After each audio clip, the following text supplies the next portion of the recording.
ನಮಸ್ತೆ.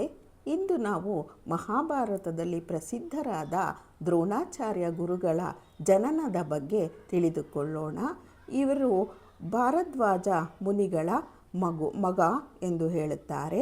ಒಮ್ಮೆ ಭಾರದ್ವಾಜ ಮುನಿಗಳು ಗಂಗಾ ನದಿಯಲ್ಲಿ ಸ್ನಾನ ಮಾಡುವಾಗ ಒಬ್ಬ ಅಪ್ಸರೆಯನ್ನು ನೋಡುತ್ತಾರೆ. ಅವರ ಮನ ಕಲಕುತ್ತದೆ. ಆ ಅಪ್ಸರೆಯ ಹೆಸರು ಘೃತಾಚಿ ಎಂದು ಹೇಳಲಾಗುತ್ತದೆ. ಆಕೆಯ ಸೌಂದರ್ಯವನ್ನು ನೋಡಿ ಭಾರದ್ವಾಜ ಮುನಿಗಳಿಗೆ ಕ್ಷಣಿಕವಾಗಿ ಕಾಮಭಾವನೆ ಉಂಟಾಗುತ್ತದೆ.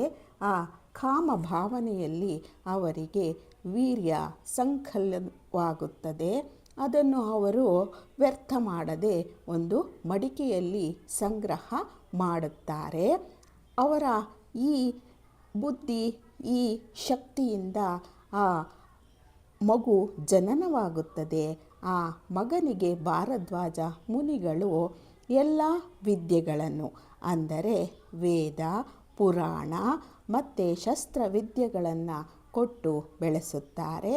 ಆ ಮಗು ಮಡಿಕೆಯಲ್ಲಿ ಜನನವಾದ್ದರಿಂದ ಆ ಮಗುವಿಗೆ ದ್ರೋಣ ಎಂಬ ಹೆಸರನ್ನು ಸಹ ಇಡುತ್ತಾರೆ. ನಂತರ ದ್ರೋಣನು ಪರಶುರಾಮರ ಬಳಿ ಅಸ್ತ್ರಶಸ್ತ್ರ ವಿದ್ಯೆಗಳನ್ನು ಕಲಿತು ಬಹಳ ಮಹಾನ್ ಯೋಧನಾದನು. ಮತ್ತು ವೇದ, ಪುರಾಣ, ಪುಣ್ಯ ಕಥೆಗಳನ್ನು ಹೇಳುವುದರಲ್ಲೂ ಸಹ ಅವನು ಪ್ರವೀಣನಾದನು. ಮುಂದೆ ದ್ರೋಣಾಚಾರ್ಯರು ಕೆಲವು ಕಾಲ ಕೌರವರಿಗೂ ಮತ್ತು ಪಾಂಡವರಿಗೂ ವಿದ್ಯೆಯನ್ನು ಕಲಿಸಿ ಶಸ್ತ್ರ ಪಾರಂಗತರನ್ನಾಗಿ ಮಾಡಿದರು. ಮತ್ತು ಮಹಾಭಾರತ ಯುದ್ಧದಲ್ಲಿ ಗುರು ಶಿಷ್ಯರ ಯುದ್ಧವೂ ಸಹ ಕಣ್ಣಿಗೆ ಒಳ್ಳೆ ನೋಟವನ್ನೇ ಕೊಡ್ತು.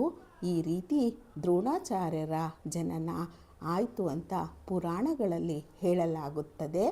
ಇದು ದ್ರೋಣಾಚಾರ್ಯರ ಜನನದ ಕತೆ.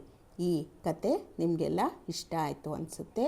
ಇಷ್ಟ ಆಗಿದ್ದರೆ ಒಂದು ಲೈಕ್ ಮಾಡಿ, ಶೇರ್ ಮಾಡಿ, ಕಮೆಂಟ್ ಮಾಡಿ, ಸಬ್ಸ್ಕ್ರೈಬ್ ಮಾಡೋದನ್ನು ಮರಿಬೇಡಿ. ಮುಂದಿನ ವಿಶೇಷವಾದ ವಿಡಿಯೋದೊಂದಿಗೆ ನಾನು ನಿಮ್ಮನ್ನು ಭೇಟಿ ಮಾಡ್ತೀನಿ. ನಮಸ್ತೆ.